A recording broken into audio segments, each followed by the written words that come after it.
Hello and welcome to another Magic Arena deck tech, this time with Mono Blue Tempo.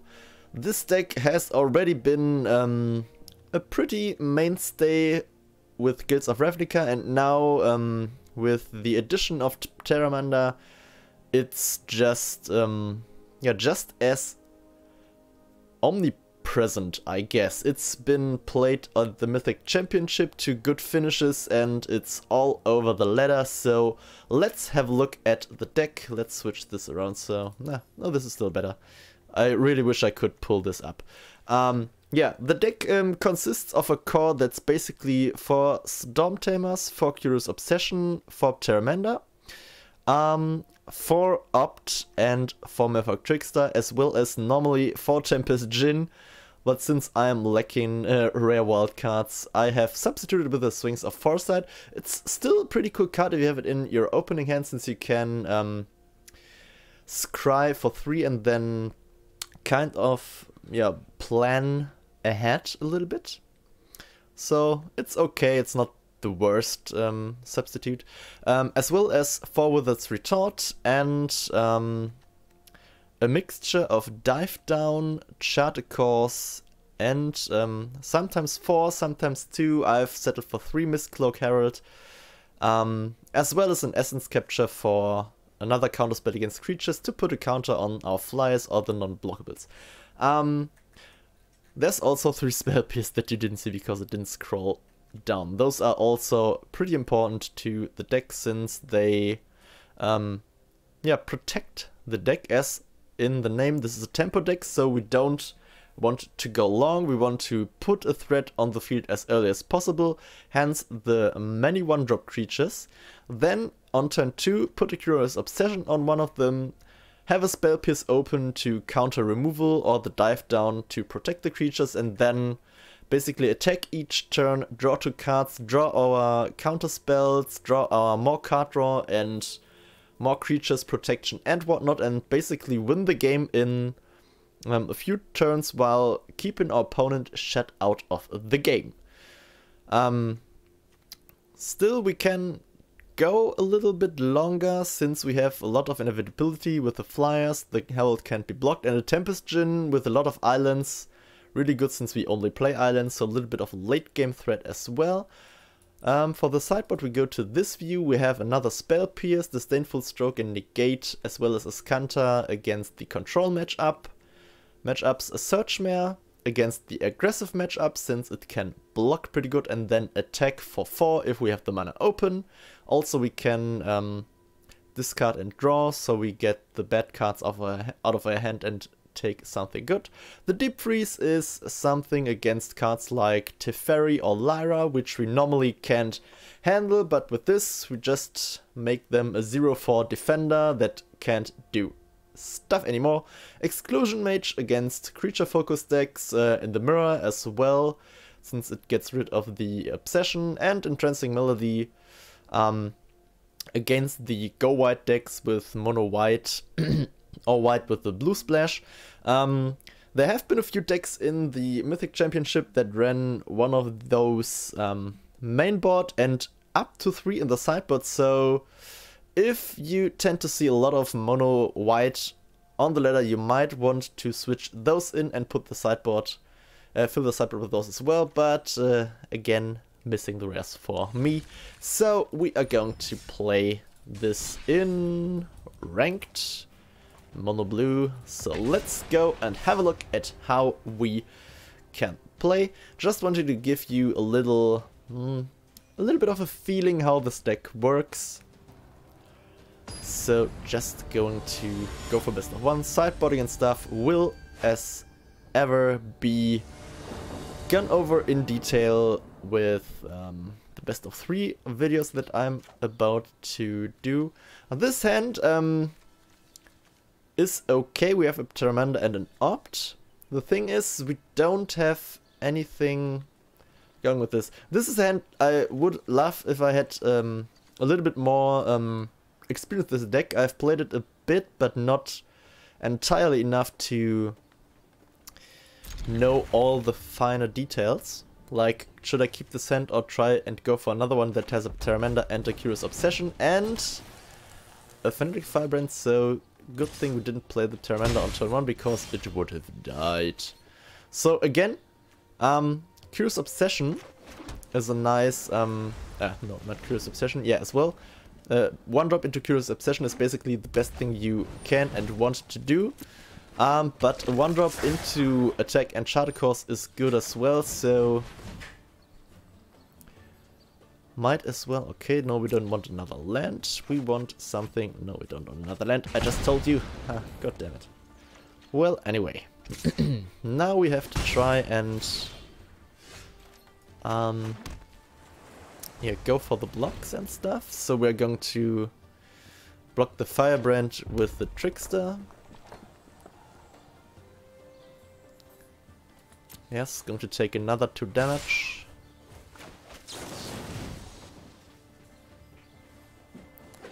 And we will see if he decides to shock it. That would be another 2 damage. Oh, 3 in fact, okay. Okay, this thing's not what we want right now. Let's up now and see if we can find something. Another Trickster, that's okay. That leaves us open for blockers. So let's... no, stop before combat. We want to play the Trickster again. Tap the Evasive Pyromancer. Yes, resolve. And let's see if he decides to spell again. Okay, Rekindling Phoenix. This one's good as well. Well, for us, since we can just... well, not just, but we can play the Trickster and then block with the Sphinx next turn. A little bit of a problem that we don't get any of our counter spells or dive downs or Curious Obsessions, so this isn't the best outcome we have, but as I said again, we have to take a hit from this, and next turn we can just... Oh, another Firebrand, what are you going to do now? Okay, Lightning Strike and destroying this. Ah, this is bad, I guess.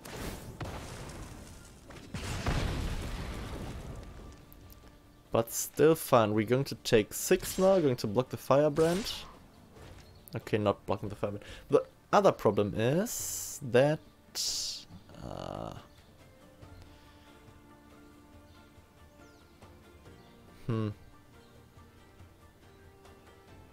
Well, he can just kill the Terrander with this if I played, so we're not going to block. And then we have to double block the Phoenix with the Merfolk Tricksters. Now we get the Spell Pierce, okay. The question is, do I want to... Can I actually want to? No. Can't go with the Terminator now. I guess we want to draw something else. Curious Obsession, nice. Okay. So, I could play this on the Trickster now, but that would be a waste, I guess. I could, as I said before, play the Terminator, and I guess I will. So that we can block this, or we can take the hit from the Firebrand.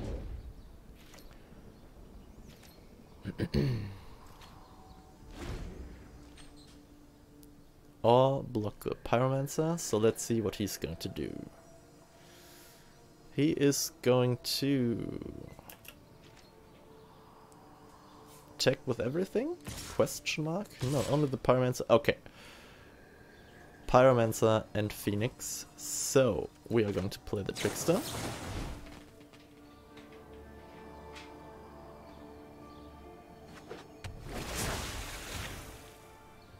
If he drew an instant damage spell, we are pretty much screwed. Since he then can kill one of the blockers for the Phoenix. Okay, yes, sure. Yeah, I have to double block this. Okay, we are still in the game.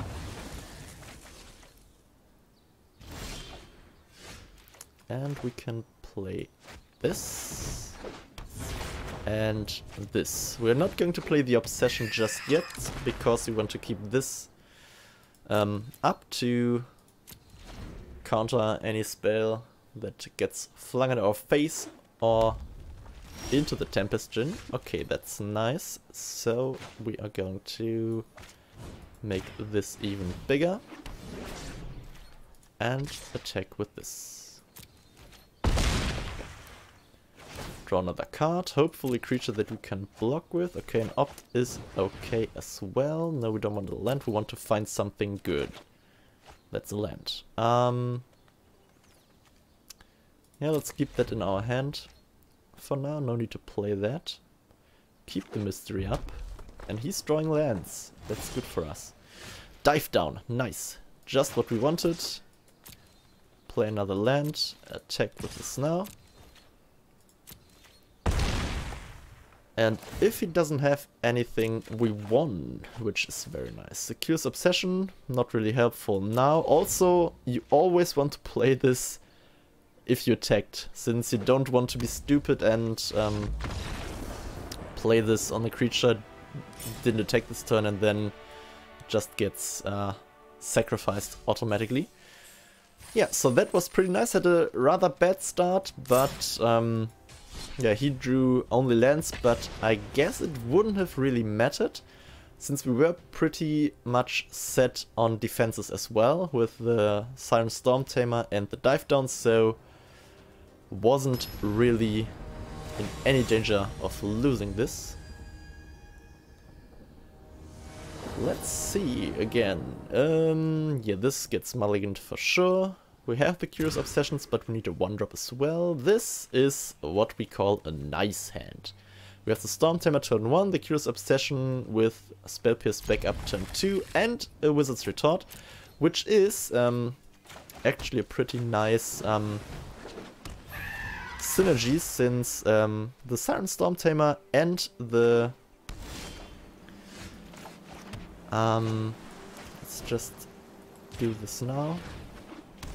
Draw a card. Yes, and ooh, another split piece, nice. The Siren Storm Tamer and the Murloc Trickster are both wizards, and thus we have basically a counter spell in the stack. So blue counter anything, which is nice. Going to Spell Pierce that. You won't have a look at our hand. Also, you won't get Soil. Going to attack. Should have played the land after the attack, since now he knows that we maybe drew something else. I guess we're going to opt here. Or are we? There isn't really any need to. Like if I draw a 1-drop. Nah, we want to be able to counter anything and still have a Spell Pierce up, I guess, so let's go for that. And what are you going to do? Nothing? Okay, then we opt. Island, I guess, yeah. We want to play the Tempest Djinn and have the Spell Pierce as backup.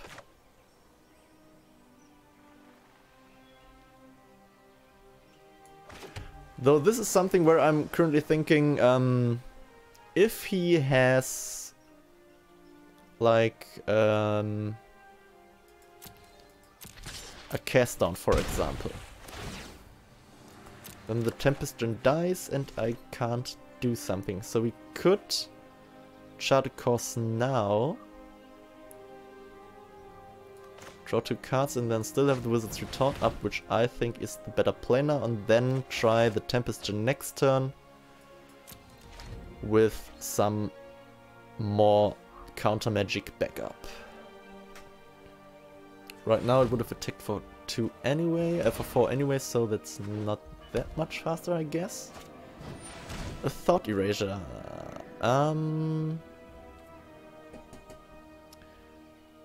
so I guess we are going to be taught that.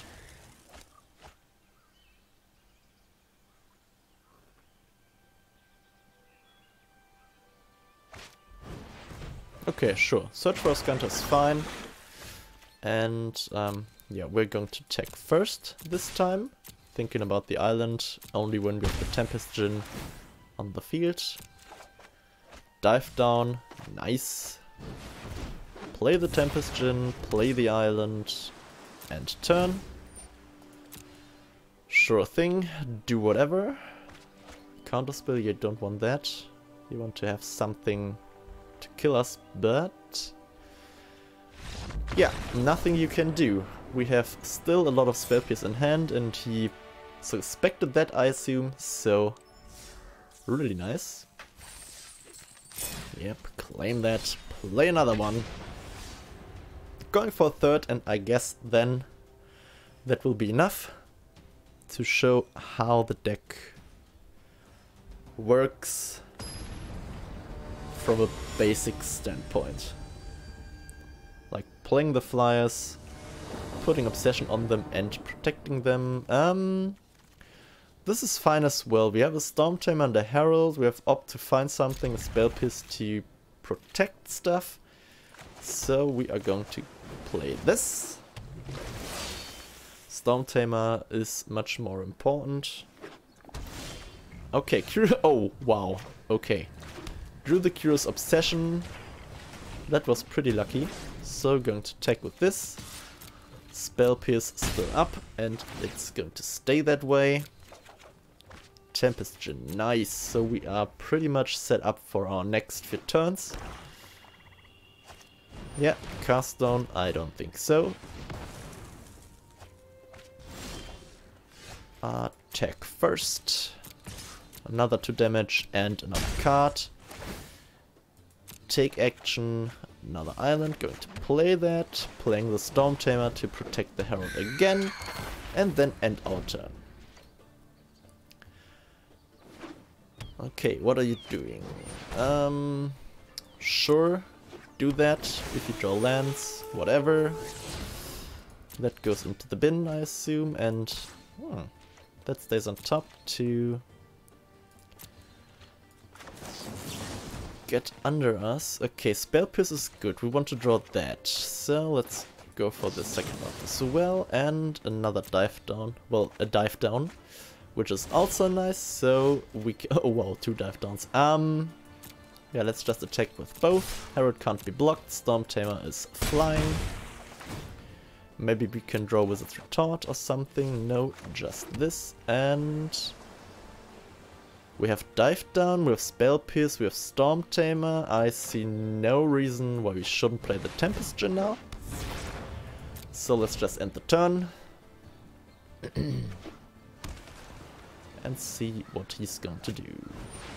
Hostage Shaker, sure thing. What do you want? The Herald, I assume? Oh, the Tempest Djinn. Doesn't even matter.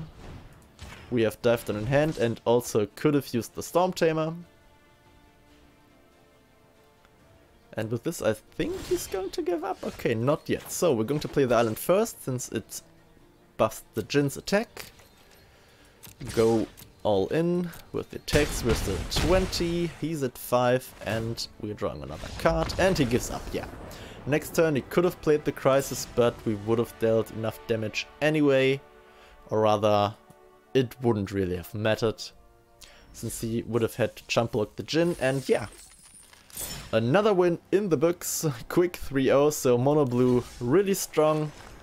Still, even though people should be aware of it. And yeah, as you saw, this is pretty much how the deck works. Play your threats early, draw cards with Curious Obsession and Charter Course, and then basically counter everything important our opponent does to disrupt our game plan and beat them down. Yeah, Mono Blue, I like the deck very much. Didn't play it that much before, as I said. Should have started early. I really like it. So yeah, that's Mono Blue for you. If you like this video, please like and subscribe to the channel as well to not miss the best of 3 videos I'm going to do, where I will go over the sideboard in some use cases as well. Also, any comments on what I could have done better, like any plays or builds for the deck, just leave them here and I will read and try to react to all of them. This is it for now. Let's have fun playing Magic as well. So, see you next time. Ciao!